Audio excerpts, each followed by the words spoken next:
ഇദ്ദേഹത്തിന്റെ വീഡിയോ ഇന്ന് സോഷ്യൽ മീഡിയയിൽ വളരെയധികം വൈറലാണ്. ഇദ്ദേഹം നമ്മുടെ കൂടെയില്ല. ആള് മരണപ്പെട്ടു.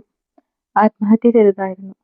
ചെയ്യാനുള്ള കാരണമാണ് ഏറ്റവും അധികം ചിന്തിപ്പിച്ചത്.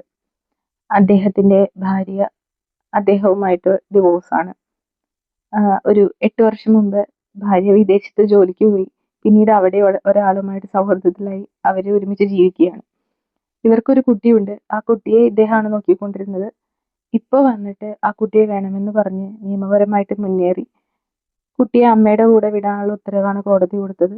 കുഞ്ഞിനെ കൊണ്ടുപോയ സങ്കടം സഹിക്കാൻ വയ്യാണ്ട് ഇദ്ദേഹം ആത്മഹത്യ ചെയ്തതാണ്. 8 വർഷമായിട്ട് ഇദ്ദേഹവും ഇദ്ദേഹത്തിന്റെ അമ്മയും അച്ഛനുമാണ് കുഞ്ഞിനെ നോക്കിയിരുന്നത്. പെട്ടെന്ന് കുഞ്ഞിനെ കൊണ്ടുപോയപ്പോ അത് സഹിക്കാൻ കഴിയുന്നതിനപ്പുറമായിരുന്നു അദ്ദേഹത്തിന്.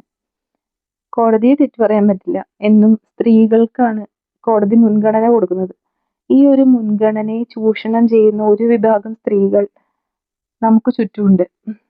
ഇദ്ദേഹത്തിന്റെ മരണം ഇത്രയധികം ആൾക്കാർ ഏറ്റെടുത്തിട്ടുണ്ടെങ്കിൽ അദ്ദേഹം അവർക്കൊക്കെ എത്രത്തോളം പ്രിയപ്പെട്ടതായിരുന്നു എന്നാണ് ഞാൻ ആദ്യം ചിന്തിച്ചത്. വളരെയധികം സങ്കടം തോന്നി ഈ റീല് കണ്ടപ്പോൾ.